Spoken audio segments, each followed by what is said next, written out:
airport হৈছোঁ আমাৰ 2 নং দাৱাগুৰিৰ মইনুদ্দিন ফকীৰে যিটো আজি কৰোণা ভাইৰাছৰ আতংক হৈ আছে মানুহে যিটো চৰকাৰে লকডাউন এটা আইন ঘোষণা কৰিছে সকলোৱে হয়তো ঘৰৰ পৰা ওলাব পৰা নাই দুখীয়া মানুহসকল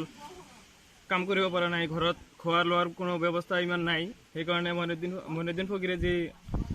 আঁচনিটো আগুৱাই লৈছে যে আমি কিবা আৰ্থিক এটা আমাৰ যি 2 নং গাঁৱৰ দুখীয়া মানুহক আগবঢ়াব তো দুখীয়া মানুহ কিমানটা পৰিলক্ষিত হৈছে মোটামুটি 50-60 ঘৰ ফেমিলি লৈ আগবঢ়াব এইখন কোনখন গাঁও এখন 2 নং দাৱাগুৰি 2 নং দাৱাগুৰি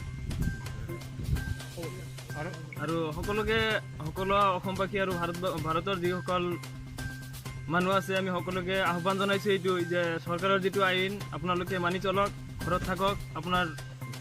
আপুনি সুস্থ থাকক আপোনাৰ ফেমিলি দিছে তো সেইকাৰণে সবাই ঘৰৰ পৰা ওলাব নোৱাৰে বিৰাট আমাৰ গ্ৰামত দুখীয়া মানুহ আছে সেইকাৰণে মই কিছু 50-60 পৰিয়ালক অলপ আৰ্থিক সাহায্য কৰিব